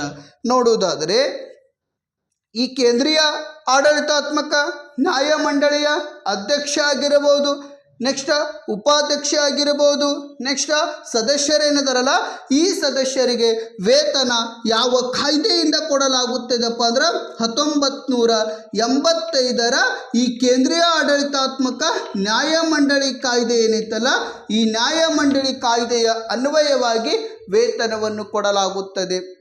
ಈ ಕೇಂದ್ರೀಯ ಆಡಳಿತಾತ್ಮಕ ನ್ಯಾಯಮಂಡಳಿ ಏನೈತಲ್ಲ ಈ ನ್ಯಾಯಮಂಡಳಿಯ ಕಾಯ್ದೆಯ ಅನ್ವಯವಾಗಿ ಸಂಸತ್ತು, ನಮ್ಮ ಭಾರತದ ಸಂಸತ್ತು ಏನೈತಲ್ಲ ಈ ಭಾರತದ ಸಂಸತ್ತು ಕಾಲಕ್ಕೆ ಇವರ ವೇತನವನ್ನು ನಿರ್ಧಾರ ಮಾಡ್ತೈತಿ. ಇವ್ರಿಗೆ ವೇತನ ಎಲ್ಲಿಂದ ಕೊಡ್ತಾರಪ್ಪ ಅಂದರೆ ಭಾರತ ಸಂಚಿತ ನಿಧಿಯಿಂದ ಕೊಡಲಾಗುತ್ತದೆ. ಯಾವ ಸಂಚಿತ ನಿಧಿಯಿಂದ? ಭಾರತ ಸಂಚಿತ ನಿಧಿ ಏನೈತಲ್ಲ ಈ ಭಾರತ ಸಂಚಿತ ನಿಧಿಯಿಂದ ವೇತನವನ್ನು ಕೊಡಲಾಗುತ್ತದೆ. ಯಾರು ವೇತನಪ್ಪ ಅಂದರೆ ಕೇಂದ್ರೀಯ ಆಡಳಿತಾತ್ಮಕ ನ್ಯಾಯಮಂಡಳಿಯ ಅಧ್ಯಕ್ಷ, ಉಪಾಧ್ಯಕ್ಷ, ಸದಸ್ಯರ ವೇತನವನ್ನು ಯಾವ ಕಾಯ್ದೆಯ ಅನ್ವಯವಾಗಿ ನಿರ್ಧಾರ ಮಾಡ್ತಾರಂದರೆ 1985 ಕೇಂದ್ರೀಯ ಆಡಳಿತಾತ್ಮಕ ನ್ಯಾಯಮಂಡಳಿಯ ಕಾಯ್ದೆ ಏನೈತಲ್ಲ ಈ ಕಾಯ್ದೆಯ ಅನ್ವಯವಾಗಿ ವೇತನ ನಿರ್ಧಾರ ಮಾಡ್ತಾರ. ನಿರ್ಧಾರ ಮಾಡುವವರು ಯಾರಪ್ಪ ಅಂದರೆ ಸಂಸತ್ತು. ಹಾಗಾದರೆ ಯಾವ ಸಂಚಿತ ನಿಧಿಯಿಂದ ಕೊಡಲಾಗುತ್ತದೆಪ್ಪ ಅಂದ್ರೆ ಭಾರತ ಸಂಚಿತ ನಿಧಿಯಿಂದ ವೇತನವನ್ನು ಕೊಡಲಾಗುತ್ತದೆ. ಹಾಗಾದರೆ ಇವರ ಅಧಿಕಾರಾವಧಿ ನೋಡುವುದಾದರೆ ಈ ಕೇಂದ್ರೀಯ ಆಡಳಿತಾತ್ಮಕ ನ್ಯಾಯಮಂಡಳಿಯ ಅಧ್ಯಕ್ಷರಾಗಿರಬಹುದು ಮತ್ತು ಈ ಕೇಂದ್ರೀಯ ಆಡಳಿತಾತ್ಮಕ ನ್ಯಾಯಮಂಡಳಿಯ ಸದಸ್ಯರ ಅಧಿಕಾರಾವಧಿ ನಾವು ನೋಡುವುದಾದರೆ ಅಧ್ಯಕ್ಷರ ಅಧಿಕಾರಾವಧಿ ಎಷ್ಟಿರ್ತಪ್ಪ ಅಂದರೆ 5 ವರ್ಷ ಅಥವಾ ಎಷ್ಟು ವರ್ಷ 5 ವರ್ಷ ಅಥವಾ ಎಷ್ಟು ವರ್ಷ 5 ವರ್ಷ ಅಥವಾ 65 ವರ್ಷ ವಯಸ್ಸು. ಎಷ್ಟು ವರ್ಷ ವಯಸ್ಸು 5 ವರ್ಷ ಅಥವಾ 65 ವರ್ಷ ವಯಸ್ಸೇನೈತಲ್ಲ ಇದರಲ್ಲಿ ಯಾವುದು ಮೊದಲು ಅದು ಅವರ ಅಧಿಕಾರಾವಧಿ ಆಗಿರುತ್ತದೆ. ಯಾವ ಆಡಳಿತಾತ್ಮಕ ನ್ಯಾಯಮಂಡಳಿ ಈ ಕೇಂದ್ರೀಯ ಆಡಳಿತಾತ್ಮಕ ನ್ಯಾಯಮಂಡಳಿ ಏನೈತಲ್ಲ ಈ ನ್ಯಾಯಮಂಡಳಿಯ ಅಧ್ಯಕ್ಷರ ಅಧಿಕಾರಾವಧಿ ಎಷ್ಟಪ್ಪ ಅಂದ್ರೆ 5 ವರ್ಷ ಅಥವಾ 65 ವರ್ಷ ವಯಸ್ಸು. ಇದರಲ್ಲಿ ಯಾವುದು ಮೊದಲು ಅದು ಅವರ ಅಧಿಕಾರಾವಧಿ ಆಗಿರುತ್ತದೆ. ನೆಕ್ಸ್ಟ್ ಏನಪ್ಪ ಅಂದರೆ ಈ ಕೇಂದ್ರೀಯ ಆಡಳಿತಾತ್ಮಕ ನ್ಯಾಯಮಂಡಳಿಯ ಸದಸ್ಯರೇನಿದಾರಲ್ಲ ಈ ಸದಸ್ಯರ ಅಧಿಕಾರಾವಧಿಯನ್ನು ನೋಡುವುದಾದರೆ ಯಾರ ಅಧಿಕಾರಾವಧಿ ಈ ಕೇಂದ್ರೀಯ ಆಡಳಿತಾತ್ಮಕ ನ್ಯಾಯಮಂಡಳಿಯ ಸದಸ್ಯರ ಅಧಿಕಾರಾವಧಿಯನ್ನು ನಾವು ನೋಡುವುದಾದರೆ 5 ವರ್ಷ ಅಥವಾ ಎಷ್ಟು ವರ್ಷ ಅಥವಾ 5 ವರ್ಷ ಅಥವಾ 62 ವರ್ಷ ವಯಸ್ಸು. ಎಷ್ಟು ವರ್ಷ ವಯಸ್ಸು 62 ವರ್ಷ ವಯಸ್ಸು. ಇದರಲ್ಲಿ ಯಾವುದು ಮೊದಲು ಅದು ಅವರ ಅಧಿಕಾರಾವಧಿ ಆಗಿರುತ್ತದೆ. ಕೇಂದ್ರೀಯ ಆಡಳಿತಾತ್ಮಕ ನ್ಯಾಯಮಂಡಳಿಯ ಅಧ್ಯಕ್ಷರೇನಿದಾರಲ್ಲ ಈ ಅಧ್ಯಕ್ಷರ ಅಧಿಕಾರಾವಧಿ ಎಷ್ಟಪ್ಪ ಅಂದ್ರೆ 5 ವರ್ಷ ಅಥವಾ 65 ವರ್ಷ ವಯಸ್ಸು. ಅಂದರೆ ಇದರಲ್ಲಿ ಯಾವುದು ಮೊದಲು ಅದು ಅವರ ಅಧಿಕಾರಾವಧಿ ಆಗಿರುತ್ತದೆ. ಇನ್ನು ಸದಸ್ಯರ ಅಧಿಕಾರಾವಧಿಯನ್ನು ನೋಡುವುದಾದರೆ ಎಷ್ಟು ವರ್ಷಪ್ಪ ಅಂದ್ರೆ 5 ವರ್ಷಗಳವರೆಗೆ ಅಧಿಕಾರನಿಗಿರಬಹುದು ಅಥವಾ ಅವರೇನಪ್ಪ ಅಂದ್ರೆ 65 ವರ್ಷ ವಯಸ್ಸು. ಅಂದರೆ ಇದರಲ್ಲಿ ಯಾವುದು ಮೊದಲು ಅದು ಏನಪ್ಪ ಅಂದ್ರೆ ಅವರ ಅಧಿಕಾರಾವಧಿ ಆಗಿರುತ್ತದೆ. ನೆಕ್ಸ್ಟ್ ಏನಪ್ಪ ಅಂದರೆ ಈ ಕೇಂದ್ರೀಯ ಆಡಳಿತಾತ್ಮಕ ನ್ಯಾಯಮಂಡಳಿ ಏನೈತಲ್ಲ ಇದು ಯಾರಿಗೆ ಅನ್ವಯಿಸುವುದಿಲ್ಲ. ಈ ಕೇಂದ್ರೀಯ ಆಡಳಿತಾತ್ಮಕ ನ್ಯಾಯಮಂಡಳಿ ಏನೈತಲ್ಲ ಇದು ಯಾರಿಗೆ ಅನ್ವಯಿಸುವುದಿಲ್ಲಪ್ಪ ಅಂದ್ರೆ ಅರೆ ಸೇನಾಪಡೆಯ ಸದಸ್ಯರಿಗೆ. ಈ ಅರೆ ಸೇನಾಪಡೆಗಳೇನಿದಾವಲ್ಲ ಈ ಅರೆ ಸೇನಾಪಡೆಗಳಿಗೆ ಅನ್ವಯಿಸುವುದಿಲ್ಲ. ಯಾವ ಸೇನಾಪಡೆಗಳಿಗೆ ಅರೆ ಸೇನಾಪಡೆಗಳೇನಿದಾವಲ್ಲ ಈ ಅರೆ ಸೇನಾಪಡೆಗಳಿಗೆ ಅನ್ವಯಿಸುವುದಿಲ್ಲ. ನೆಕ್ಸ್ಟ್ ಸುಪ್ರೀಂ ಕೋರ್ಟಿನ ಅಧಿಕಾರಿಗಳಿಗೆ ಸುಪ್ರೀಂ ಕೋರ್ಟಿಗೆ ನೇಮಕಗೊಂಡಿರ್ತಕ್ಕಂಥ ಅಧಿಕಾರಿಗಳೇನಿದಾರಲ್ಲ ಈ ಅಧಿಕಾರಿಗಳಿಗೆ ಅನ್ವಯಿಸುವುದಿಲ್ಲ. ನೆಕ್ಸ್ಟ್ ಏನಪ್ಪ ಅಂದರೆ ಸಚಿವಾಲಯದ ಸಿಬ್ಬಂದಿಗಳಿಗೆ ಅನ್ವಯಿಸುವುದಿಲ್ಲ. ಯಾರಿಗೆ ಅನ್ವಯಿಸುವುದಿಲ್ಲ ಸಚಿವಾಲಯದ ಸಿಬ್ಬಂದಿಗಳಿಗೆ.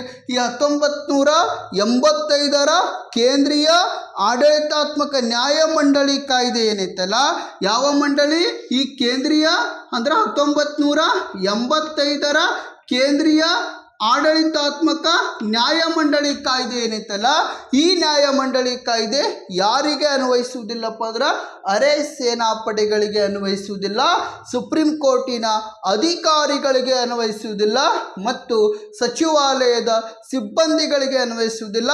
ಅಷ್ಟೇ ಅಲ್ಲದೆ ಕೇಂದ್ರ ಮತ್ತು ರಾಜ್ಯ ಶಾಸಕಾಂಗದ ಸಚಿವಾಲಯದ ಸಿಬ್ಬಂದಿಗಳಿಗೆ ಸಹಿತ ಈ 1985ರ ಕೇಂದ್ರೀಯ ಆಡಳಿತಾತ್ಮಕ ನ್ಯಾಯಮಂಡಳಿ ಕಾಯ್ದೆ ಅನ್ವಯಿಸುವುದಿಲ್ಲ. ಕೇಂದ್ರೀಯ ಆಡಳಿತಾತ್ಮಕ ನ್ಯಾಯಮಂಡಳಿ ಕಾಯ್ದೆ ಏನೈತಲ್ಲ ಅನ್ವಯಿಸುವುದಿಲ್ಲ. ಇಲ್ಲೇನಪ್ಪ ಅಂದ್ರೆ ಇಷ್ಟೇನಪ್ಪ ಅಂದ್ರೆ ಇದು ಕೇಂದ್ರೀಯ ಆಡಳಿತಾತ್ಮಕ ನ್ಯಾಯಮಂಡಳಿ ಆಯಿತು. ಇಲ್ಲೇನಪ್ಪ ಅಂದ್ರೆ ಇನ್ನು ಕರ್ನಾಟಕ ಆಡಳಿತಾತ್ಮಕ ನ್ಯಾಯಮಂಡಳಿ ಬಗ್ಗೆ ನೋಡೋಣ. ಯಾವ ನ್ಯಾಯಮಂಡಳಿಗಳ ಬಗ್ಗೆ? ಕರ್ನಾಟಕ ಆಡಳಿತಾತ್ಮಕ ನ್ಯಾಯಮಂಡಳಿ. ಇದು ಸ್ವಲ್ಪ ಐತಿ, ಇದೇನು ಭಾಳ ಏನಿಲ್ಲ, ಕೇಳ್ರಿ. ಇದು ಅರ್ಥ ಮಾಡ್ಕೊಂಡ್ರೆ ಇದು ಸರಿಯಾಗಿ ಅರ್ಥ ಆಗ್ತೈತಿ. ಅಂದ್ರೆ ಈ KAT ಅಂದ್ರೆ ಕರ್ನಾಟಕ ಅಡ್ಮಿನಿಸ್ಟ್ರೇಟಿವ್ ಟ್ರಿಬ್ಯುನಲ್, ಕರ್ನಾಟಕ ಆಡಳಿತಾತ್ಮಕ ನ್ಯಾಯ ಮಂಡಳಿ, ಕರ್ನಾಟಕ ಆಡಳಿತಾತ್ಮಕ ನ್ಯಾಯ ಮಂಡಳಿ. ಯಾವ ಮಂಡಳಿ? ಕರ್ನಾಟಕ ಆಡಳಿತಾತ್ಮಕ ನ್ಯಾಯ ಮಂಡಳಿ. KAT ಅಂದ್ರೆ ಕರ್ನಾಟಕ ಅಡ್ಮಿನಿಸ್ಟ್ರೇಟಿವ್ ಟ್ರಿಬ್ಯುನಲ್. ಇನ್ನು CAT ಅಂದ್ರೆ ಸೆಂಟ್ರಲ್ ಅಡ್ಮಿನಿಸ್ಟ್ರೇಟಿವ್ ಟ್ರಿಬ್ಯುನಲ್. KAT ಅಂದ್ರೆ ಕರ್ನಾಟಕ ಅಡ್ಮಿನಿಸ್ಟ್ರೇಟಿವ್ ಟ್ರಿಬ್ಯುನಲ್ ಅಂದ್ರೆ ಕರ್ನಾಟಕ ಆಡಳಿತಾತ್ಮಕ ನ್ಯಾಯ ಮಂಡಳಿ. ಈ ಕರ್ನಾಟಕ ಆಡಳಿತಾತ್ಮಕ ನ್ಯಾಯಮಂಡಳಿ ಏನೈತಲ್ಲ ಇದು ಸಹಿತ ಭಾರತ ಸಂವಿಧಾನದ 323 ಎ ವಿಧಿಯ ಅಡಿಯಲ್ಲಿ ಸ್ಥಾಪನೆ ಮಾಡಲಾಗಿದೆ. ಭಾರತ ಸಂವಿಧಾನದ 323 ಎ ವಿಧಿಯ ಅಡಿಯಲ್ಲಿ ಸ್ಥಾಪನೆ ಮಾಡಲಾಗಿದೆ. ಯಾವಾಗ ಸ್ಥಾಪನೆ ಮಾಡಲಾಗಿದೆಪ್ಪ ಅಂದ್ರೆ 1986 ಅಕ್ಟೋಬರ್ 6ರಂದು ಸ್ಥಾಪನೆ ಮಾಡಲಾಗಿದೆ. ಈ ಕೇಂದ್ರೀಯ ಆಡಳಿತಾತ್ಮಕ ನ್ಯಾಯಮಂಡಳಿಯ ಇದೇನೈತಲ್ಲ ಇದು ಕರ್ನಾಟಕ ಆಡಳಿತಾತ್ಮಕ ನ್ಯಾಯಮಂಡಳಿ ಏನೈತಲ್ಲ ಈ ನ್ಯಾಯಮಂಡಳಿ ಭಾರತ ಸಂವಿಧಾನದ 323 ಎ ವಿಧಿಯ ಅನ್ವಯವಾಗಿ 1986 ಅಕ್ಟೋಬರ್ 6ರಂದು ಸ್ಥಾಪನೆ ಮಾಡಲಾಯಿತು. ಇದರ ಕೇಂದ್ರ ಕಚೇರಿ ಎಲ್ಲೈತಪ್ಪ ಅಂದರೆ ಬೆಂಗಳೂರಿನಲ್ಲೈತಿ. ಇದರ ಕೇಂದ್ರ ಕಚೇರಿ ಏನೈತಲ್ಲ ಇದು ಎಲ್ಲೈತಪ್ಪ ಅಂದರೆ ಬೆಂಗಳೂರಿನಲ್ಲೈತಿ. ಅತಿ ಹೆಚ್ಚು ಬಾರಿ ಎಕ್ಸಾಮ್ನಲ್ಲಿ ಕೇಳಿರ್ತಕ್ಕಂಥ ಪ್ರಶ್ನೆ. ಕರ್ನಾಟಕ ಆಡಳಿತಾತ್ಮಕ ನ್ಯಾಯಮಂಡಳಿಯ ಕೇಂದ್ರ ಕಚೇರಿ ಎಲ್ಲೈತೆ ಅಂತ ಪ್ರಶ್ನೆ ಮಾಡಿದರೆ ಬೆಂಗಳೂರಿನಲ್ಲಿ ಐತಿ. ಇದು ಅತಿ ಹೆಚ್ಚು ಬಾರಿ ಕೇಳಿರ್ತಕ್ಕಂಥ ಪ್ರಶ್ನೆ. ಇಲ್ಲೇನಪ್ಪ ಅಂದರೆ ಇದು ಕರ್ನಾಟಕ ಆಡಳಿತಾತ್ಮಕ ನ್ಯಾಯಮಂಡಳಿ ಅಧ್ಯಕ್ಷರನ್ನು ಒಳಗೊಂಡಿದೆ ಮತ್ತು ಉಪಾಧ್ಯಕ್ಷರನ್ನು ಒಳಗೊಂಡಿದೆ ಮತ್ತು 3 ಜನ ಸದಸ್ಯರನ್ನು ಸಹಿತ ಒಳಗೊಂಡಿದೆ. ಅಧ್ಯಕ್ಷರನ್ನು ಒಳಗೊಂಡಿದೆ, ಉಪಾಧ್ಯಕ್ಷರನ್ನು ಒಳಗೊಂಡಿದೆ ಮತ್ತು 3 ಜನ ಸದಸ್ಯರನ್ನು ಸಹಿತ ಒಳಗೊಂಡಿದೆ. ಇವರಿಗೆಲ್ಲರಿಗೆ ಯಾರು ನೇಮಕ ಮಾಡ್ತಾರಪ್ಪ ಅಂದರೆ ನಮ್ಮ ರಾಷ್ಟ್ರಪತಿಯವರು ನೇಮಕ ಮಾಡುತ್ತಾರೆ. ಅಂದರೆ ಪ್ರೆಸಿಡೆಂಟ್ ಆಫ್ ಇಂಡಿಯಾ ಈ ರಾಷ್ಟ್ರಪತಿ ಅವರು ಏನಿದಾರಲ್ಲ ಇವರು ಯಾರ ಸಲಹೆ ಮೇರೆಗೆ ನೇಮಕ ಮಾಡುತ್ತಾರಪ್ಪ ಅಂದರೆ ರಾಜ್ಯಪಾಲರ ಸಲಹೆ ಮೇರೆಗೆ ನೇಮಕ ಮಾಡುತ್ತಾರೆ. ಈ ಕರ್ನಾಟಕ ಆಡಳಿತಾತ್ಮಕ ನ್ಯಾಯಮಂಡಳಿಯ ಅಧ್ಯಕ್ಷರಾಗಿರಬಹುದು, ಉಪಾಧ್ಯಕ್ಷರಾಗಿರಬಹುದು, ಸದಸ್ಯರಾಗಿರಬಹುದು, ಇವ್ರಿಗೆ ನೇಮಕ ಮಾಡೋರು ಯಾರಪ್ಪ ಅಂದರೆ ಪ್ರೆಸಿಡೆಂಟ್ ಆಫ್ ಇಂಡಿಯಾ ಅಂದ್ರೆ ರಾಷ್ಟ್ರಪತಿ ಅವರು ನೇಮಕ ಮಾಡ್ತಾರ. ಯಾರ ಸಲಹೆ ಮೇರೆಗೆ ನೇಮಕ ಮಾಡ್ತಾರಪ್ಪ ಅಂದರೆ ರಾಜ್ಯಪಾಲರ ಸಲಹೆ ಮೇರೆಗೆ ನೇಮಕ ಮಾಡಿಕೊಳ್ಳುತ್ತಾರೆ. ರಾಜ್ಯ ಸರ್ಕಾರ ಯಾವುದಾದರೂ ನೇಮಕಾತಿ ಮಾಡಿಕೊಳ್ಳುವಂಥ ಸಂದರ್ಭದಲ್ಲಿ ಕೆಲವೊಂದಿಷ್ಟು ವಿವಾದಗಳನ್ನು ಉಂಟಾದರೆ ಅಂತಹ ವಿವಾದಗಳನ್ನು ಬಗೆಹರಿಸುವ ಅಧಿಕಾರ ಯಾರಿಗೈತಪ್ಪ ಅಂದ್ರೆ ಈ ಕರ್ನಾಟಕ ಆಡಳಿತಾತ್ಮಕ ನ್ಯಾಯಮಂಡಳಿಗೆ ಐತಿ. ಯಾವ ನ್ಯಾಯಮಂಡಳಿಗೆ? ಕರ್ನಾಟಕ ಆಡಳಿತಾತ್ಮಕ ನ್ಯಾಯಮಂಡಳಿಗೆ ಐತಿ. ಇಲ್ಲೇನಪ್ಪ ಅಂದ್ರೆ ಇಂದಿನ ಸಂಚಿಕೆಯಲ್ಲಿ ನಾವು ಏನಪ್ಪ ಅಂದ್ರೆ ಇಷ್ಟು ವಿಷಯಗಳನ್ನು ಅರ್ಥ ಮಾಡಿಕೊಂಡು ಈ ಕೇಂದ್ರೀಯ ಆಡಳಿತಾತ್ಮಕ ನ್ಯಾಯಮಂಡಳಿ ಆಗಿರಬಹುದು ಮತ್ತು ಕರ್ನಾಟಕ ಆಡಳಿತಾತ್ಮಕ ನ್ಯಾಯಮಂಡಳಿ ಆಗಿರಬಹುದು. ನೋಡ್ರಿ, ಸ್ವಲ್ಪ ರಿವಿಷನ್ ಮಾಡಿಬಿಡೋಣ. ಕೇಂದ್ರೀಯ ಆಡಳಿತಾತ್ಮಕ ನ್ಯಾಯಮಂಡಳಿ ಇಂಗ್ಲೀಷ್ ಒಳಗೆ ಏನಂತ ಕರೀತಾರೆ? CAT ಅಂದ್ರೆ ಸೆಂಟ್ರಲ್ ಅಡ್ಮಿನಿಸ್ಟ್ರೇಟಿವ್ ಟ್ರಿಬ್ಯುನಲ್ ಎಂದು ಕರೆಯಲಾಗುವುದು. ಹಾಗಾದರೆ ಮೂಲ ಸಂವಿಧಾನ ಅಂದ್ರೆ ಸಂವಿಧಾನ ಜಾರಿಗೆ ಬಂದಂಥ ಸಂದರ್ಭದಲ್ಲಿ ಅಸ್ತಿತ್ವದೊಳಗಿತ್ತ? ಇಲ್ಲ. ಅಂದ್ರೆ ಮೂಲ ಸಂವಿಧಾನ ಅಂದ್ರೆ 1950 ಜನವರಿ 26ರ ಸಂದರ್ಭದಲ್ಲಿ ಈ ಕೇಂದ್ರೀಯ ಆಡಳಿತಾತ್ಮಕ ನ್ಯಾಯಮಂಡಳಿಗೆ ಅವಕಾಶ ಕೊಟ್ಟಿರಲಿಲ್ಲ. ಹಾಗಾದರೆ ಪ್ರಸ್ತುತ ಎಷ್ಟನೇ ಭಾಗದೊಳಗೆ ನೋಡ್ಕೊಳ್ತೇವೆ? 14A ಭಾಗನೊಳಗೆ ನೋಡ್ಕೊಳ್ತೇವೆ. 14 ಭಾಗ ಏನೈತಲ್ಲ ಇದು ಏನು ಹೇಳ್ತೈತಿ? ನ್ಯಾಯಾಧೀಕರಣಗಳ ಬಗ್ಗೆ ಹೇಳ್ತೈತಿ. 323A ವಿಧಿಯಿಂದ 323B ವಿಧಿಯವರೆಗೆ ಯಾವುದರ ಬಗ್ಗೆ ತಿಳಿಸ್ತೈತಿ? 14A ಭಾಗದ ಬಗ್ಗೆ ತಿಳಿಸ್ತೈತಿ. ಹಾಗಾದರೆ ಈ ಕೇಂದ್ರೀಯ ಆಡಳಿತಾತ್ಮಕ ನ್ಯಾಯಮಂಡಳಿ ಅವಕಾಶ ಅಂದರೆ ಈ ನ್ಯಾಯಾಧೀಕರಣಕ್ಕೆ ಅವಕಾಶ ಮಾಡಿಕೊಟ್ಟಿದ್ದಾವಾಗ 1976 ಎಷ್ಟನೇ ತಿದ್ದುಪಡಿ ಮೂಲಕ? 42ನೇ ತಿದ್ದುಪಡಿ ಮೂಲಕ. ಯಾರ ಸಂವಿಧಾನದೊಳಗೆ ಸೇರ್ಪಡೆ ಮಾಡಿದ್ರು? ಶ್ರೀಮತಿ ಇಂದಿರಾ ಗಾಂಧಿ ಅವರು ಸೇರ್ಪಡೆ ಮಾಡಿದ್ರು. ಇದರ ಉದ್ದೇಶ ಏನಾಗಿತ್ತು? ನ್ಯಾಯಾಲಯಗಳ ಕಾರ್ಯಭಾರಗಳನ್ನು ಕಡಿಮೆ ಮಾಡುವುದಾಗಿರ್ಬೋದು ಅಥವಾ ನ್ಯಾಯಾಲಯಗಳಲ್ಲಿ ಉಳಿದಿರತಕ್ಕಂಥ ಪ್ರಕರಣಗಳನ್ನು ಶೀಘ್ರವಾಗಿ ಇತ್ಯರ್ಥಪಡಿಸುವುದಾಗಿರಬಹುದು. ಅಷ್ಟೇ ಅಲ್ಲದೆ ಕಡಿಮೆ ವೆಚ್ಚದಲ್ಲಿ ಇತ್ಯರ್ಥಪಡಿಸುವ ಉದ್ದೇಶವನ್ನು ಹೊಂದಿತ್ತು. ಅಷ್ಟೇ ಅಲ್ಲದೆ ಏನಪ್ಪ ಅಂದರೆ ಕೇಂದ್ರ ಸರ್ಕಾರ ಯಾವುದಾದರೂ ನೇಮಕಾತಿ ಮಾಡಿಕೊಳ್ಳುವಂಥ ಸಂದರ್ಭದಲ್ಲಿ ಅಥವಾ ಸೇವಾ ಆಯೋಗಗಳು ಯಾವುದಾದರೂ ನೇಮಕಾತಿ ಮಾಡಿಕೊಳ್ಳುವಂಥ ಸಂದರ್ಭದಲ್ಲಿ ಯಾವುದಾದರೂ ಪ್ರಕರಣಗಳನ್ನು ಅಂದರೆ ಯಾವುದಾದರೂ ವಿವಾದಗಳನ್ನು ಉಂಟಾದರೆ ಆ ವಿವಾದಗಳನ್ನು ಬಗೆಹರಿಸುವುದಕ್ಕಾಗಿ ಸ್ಥಾಪನೆ ಮಾಡಲಾಯಿತು. ಹಾಗಾದರೆ ಯಾವಾಗ ಸ್ಥಾಪನೆ ಮಾಡಲಾಯಿತು? 1985 ನವೆಂಬರ್ 1ರಂದು ಸ್ಥಾಪನೆ ಮಾಡಲಾಯಿತು. ಯಾವ ಕಾಯ್ದೆಯ ಅನ್ವಯವಾಗಿ ಅಂತ ಪ್ರಶ್ನೆ ಮಾಡಿದರೆ 1985ರ ಕೇಂದ್ರೀಯ ಆಡಳಿತಾತ್ಮಕ ನ್ಯಾಯಮಂಡಳಿ ಕಾಯ್ದೆ ಏನೈತಲ್ಲ ಆ ಕಾಯ್ದೆಯ ಅನ್ವಯವಾಗಿ ಸ್ಥಾಪನೆ ಮಾಡಲಾಯಿತು. ಯಾವ ಆರ್ಟಿಕಲ್ ಅಡಿಯಲ್ಲಿ ಅಂದರೆ 323A ಆರ್ಟಿಕಲ್ ಅಡಿಯಲ್ಲಿ ಸ್ಥಾಪನೆ ಮಾಡಲಾಯಿತು. ಇದರ ಕೇಂದ್ರ ಕಚೇರಿಯಲ್ಲಿ ಐತಿ ನವದೆಹಲಿ ಒಳಗೈತಿ. ಹಾಗಾದರೆ ಅಧ್ಯಕ್ಷರು ಯಾರಾಗಿರ್ತಾರ? ಹೈಕೋರ್ಟಿನ ಹಾಲಿ ಅಥವಾ ನಿವೃತ್ತಿ ನ್ಯಾಯಾಧೀಶರ ಅಧ್ಯಕ್ಷರಾಗಿರ್ತಾರೆ. ಎಷ್ಟು ಜನ ಉಪಾಧ್ಯಕ್ಷರು? 16 ಜನ. ಎಷ್ಟು ಜನ ಸದಸ್ಯರು? 49 ಜನ. ಇವ್ರಿಗೆ ಯಾರು ನೇಮಕ ಮಾಡ್ತಾರ? ರಾಷ್ಟ್ರಪತಿ ಅವರು ನೇಮಕ ಮಾಡ್ತಾರ. ಇವ್ರಿಗೆ ಯಾವ ಕಾಯ್ದೆ ಅನ್ವಯವಾಗಿ ವೇತನ ನಿರ್ಧಾರ ಮಾಡ್ತಾರ? 1985ರ ಕೇಂದ್ರೀಯ ಆಡಳಿತಾತ್ಮಕ ನ್ಯಾಯಮಂಡಳಿ ಕಾಯ್ದೆಯ ಅನ್ವಯವಾಗಿ. ಅಷ್ಟೇ ಅಲ್ಲದೆ ಇವರ ವೇತನವನ್ನು ನಿರ್ಧಾರ ಮಾಡುವವರು ಯಾರು? ಭಾರತದ ಸಂಸತ್ತು. ಹಾಗಾದರೆ ಯಾವ ಸಂಚಿತ ನಿಧಿಯಿಂದ ವೇತನವನ್ನು ನೀಡಲಾಗುತ್ತದೆ? ಭಾರತ ಸಂಚಿತ ನಿಧಿಯಿಂದ ವೇತನವನ್ನು ನೀಡಲಾಗುತ್ತದೆ. ಇವರ ಅಧಿಕಾರಾವಧಿ ಎಷ್ಟು? 5 ವರ್ಷ. ಅಂದರೆ ಅಧ್ಯಕ್ಷರ ಅಧಿಕಾರಾವಧಿ ಎಷ್ಟು? 5 ವರ್ಷ ಅಥವಾ 65 ವರ್ಷ ವಯಸ್ಸು. ಇನ್ನು ಸದಸ್ಯರ ಅಧಿಕಾರಾವಧಿ ಎಷ್ಟಪ್ಪ ಅಂದರೆ 5 ವರ್ಷ ಅಥವಾ 62 ವರ್ಷ ವಯಸ್ಸು. ಹಾಗಾದರೆ ಈ ಕಾಯ್ದೆ ಅಂದರೆ ಕೇಂದ್ರೀಯ ಆಡಳಿತಾತ್ಮಕ ನ್ಯಾಯಮಂಡಳಿ ಕಾಯ್ದೆ ಯಾರಿಗೆ ಅನ್ವಯಿಸುವುದಿಲ್ಲಪ್ಪ ಅಂದ್ರೆ ಅರೆ ಸೇನಾಪಡೆಗಳಿಗೆ ಅನ್ವಯಿಸುವುದಿಲ್ಲ, ಸುಪ್ರೀಂ ಕೋರ್ಟಿನ ಅಧಿಕಾರಿಗಳಿಗೆ ಅನ್ವಯಿಸುವುದಿಲ್ಲ, ಸಚಿವಾಲಯದ ಸಿಬ್ಬಂದಿಗಳಿಗೆ ಅನ್ವಯಿಸುವುದಿಲ್ಲ, ಕೇಂದ್ರ ಮತ್ತು ರಾಜ್ಯ ಶಾಸಕಾಂಗದ ಸಚಿವಾಲಯದ ಸಿಬ್ಬಂದಿಗಳಿಗೆ ಸಹಿತ ಅನ್ವಯಿಸುವುದಿಲ್ಲ. ಹಾಗಾದರೆ ನೆಕ್ಸ್ಟ್ ಏನಪ್ಪ ಅಂದರೆ ಕರ್ನಾಟಕ ಆಡಳಿತಾತ್ಮಕ ನ್ಯಾಯಮಂಡಳಿ ಅಂತ ನೋಡ್ಕೊಳ್ತೇವೆ. ಇದು KAT ಅಂತ ಕರೆಯಲಾಗುತ್ತದೆ. KAT ಅಂದರೆ ಏನಪ್ಪ ಅಂದರೆ ಕರ್ನಾಟಕ ಅಡ್ಮಿನಿಸ್ಟ್ರೇಟಿವ್ ಟ್ರಿಬ್ಯುನಲ್. ಇನ್ನು ಕನ್ನಡದೊಳಗೆ ನೋಡುವುದಾದರೆ ಕರ್ನಾಟಕ ಆಡಳಿತಾತ್ಮಕ ನ್ಯಾಯಮಂಡಳಿ ಅಂತ ನೋಡಿಕೊಳ್ಳಲಾಗುವುದು. ಯಾವ ವಿಧಿಯ ಅಡಿಯಲ್ಲಿ ಸ್ಥಾಪನೆ ಮಾಡಲಾಗಿದೆ? 323A ವಿಧಿಯ ಅಡಿಯಲ್ಲಿ ಸ್ಥಾಪನೆ ಮಾಡಲಾಗಿದೆ. ಯಾವಾಗ ಸ್ಥಾಪನೆ ಮಾಡಲಾಗಿದೆ? 1986 ಅಕ್ಟೋಬರ್ 6ರಂದು ಸ್ಥಾಪನೆ ಮಾಡಲಾಗಿದೆ. ಇದರ ಕೇಂದ್ರ ಕಚೇರಿಯಲ್ಲಿ ಐತಿ ಬೆಂಗಳೂರು ಒಳಗೈತಿ. ಅಧ್ಯಕ್ಷರು ಒಳಗೊಂಡೈತಿ, ಉಪಾಧ್ಯಕ್ಷರು ಒಳಗೊಂಡೈತಿ, ಇನ್ನು 3 ಜನ ಸದಸ್ಯರನ್ನು ಒಳಗೊಂಡೈತಿ. ಇವ್ರಿಗೆ ಯಾರು ನೇಮಕ ಮಾಡ್ತಾರ? ರಾಷ್ಟ್ರಪತಿ ಅವರು ನೇಮಕ ಮಾಡ್ತಾರ. ಯಾರ ಸಲಹೆ ಮೇರೆಗೆ ನೇಮಕ ಮಾಡಲಾಗುತ್ತದೆಪ್ಪ ಅಂದರೆ ರಾಜ್ಯದ ರಾಜ್ಯಪಾಲರ ಸಲಹೆ ಮೇರೆಗೆ ನೇಮಕ ಮಾಡಲಾಗುತ್ತದೆ. ಆತ್ಮೀಯ ವಿದ್ಯಾರ್ಥಿಗಳೇ, ನಾನು ಇಂದಿನ ಸಂಚಿಕೆ ಇಲ್ಲಿಗೆ ಮುಕ್ತಾಯಗೊಳಿಸುತ್ತಿದ್ದೇನೆ. ಏನಾದರೂ ಇಂದಿನ ಸಂಚಿಕೆಯಲ್ಲಿ ಹೇಳಿರ್ತಕ್ಕಂಥ ವಿಷಯಗಳು ನಿಮಗೆ ಗೊಂದಲ ಇದ್ದರೆ ನೀವು ಕಮೆಂಟ್ ಬಾಕ್ಸಿನಲ್ಲಿ ಏನು ಮಾಡ್ಬೋದಪ್ಪ ಅಂದ್ರೆ ಕಮೆಂಟ್ ಹಾಕ್ಬೋದು. ಅದಕ್ಕೆ ನಾನು ಉತ್ತರಿಸುತ್ತಿದ್ದೇನೆ. ಅಷ್ಟೇ ಅಲ್ಲದೆ ಸ್ನೇಹಿತರೆ, ಈ ಅನ್ಶುದ್ಧ ಪಾಲಿಟಿ ಯೂಟ್ಯೂಬ್ ಕ್ಲಾಸಸ್ ಚಾನಲ್ ಏನಿತ್ತಲ್ಲ, ಇದು ಆದಷ್ಟು ನಿಮ್ಮ ಸ್ನೇಹಿತರಿಗೆ ಶೇರ್ ಮಾಡಿ, ಲೈಕ್ ಮಾಡಿ, ಕಮೆಂಟ್ ಮಾಡಿ. ಇಲ್ಲಿಗೆ ನಾನು ಇಂದಿನ ಸಂಚಿಕೆಯನ್ನು ಮುಕ್ತಾಯಗೊಳಿಸುತ್ತೇನೆ. ಎಲ್ಲರಿಗೂ ಶುಭವಾಗಲಿ.